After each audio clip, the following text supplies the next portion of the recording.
Mapagpalang araw mga ka-YouTube, welcome sa aking channel, Jeff RB TV. For today's video, share ko sa inyo itong aking biniling speaker cover nitong ating subwoofer yan. Bali bumili nga pala ako nito sa Lazada para magkaroon ng cover itong ating speaker para ma-protection nito para hindi masira just in case na matulak.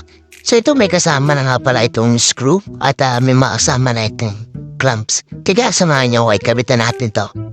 So yan, ito saktong-sakto yung nabili natin. Dapat na dapat dun sa ating subwoofer. Ito na, try natin ikabit yung kanyang mga clamps. Bali nga pala hindi ko nagustuhan yung mga clamps. So masyado na siyang nakaangat at medyo hindi ko na rin gusto yung magiging itsura niya. Kaya ito diniskartean ko na lang. Bali kinat ko na lang yung grill na tatapat doon sa screw ng ating speaker. Pati na rin itong kanyang rubber, kinat ko na lang din yun. Ilagyan ko ng gatla para pag kung sakaling lilinisin ko yung ating speaker, mas madali ko nang masusundot yung pinaka-screw niya. Mabilis ko na siyang maaangat.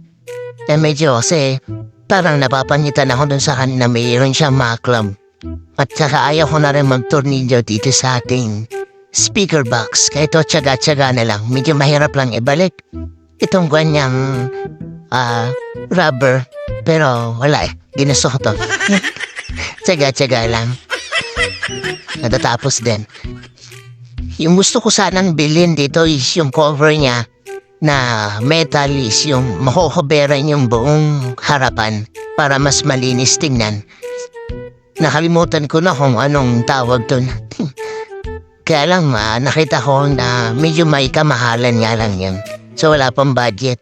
Kaya ito na lang muna yung binili ko pang samantagalan. At pagka nagkapera, yun lang yung bibilin ko. Hindi ko alam kung tawag doon.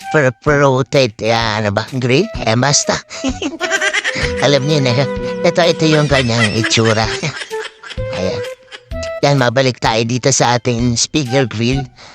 Balang gagawin ko na lang pala dito is nilagyan ko na lang ng mighty band. Saka ko dinikit din sa kanyang speaker foam. Yan na lang ginawa kong diskarte.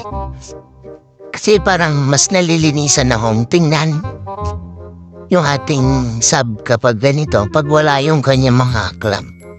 Yan parang mas maganda siya, mas malinis tingnan, bilog lang. Yan, konting press lang para maglapat yung kanyang ng ating grill tsaka dun sa foam nitong ating speaker. Yan, mukhang okay na to. Matibay-tibay na. Ayos. Yan. Hanggang dito na lang yung ating video. Sana nagustuhan nyo. At huwag niyong kalilimutang mag-subscribe. Hanggang sa muli, kita tayo sa aking next video. Maraming salamat. God bless.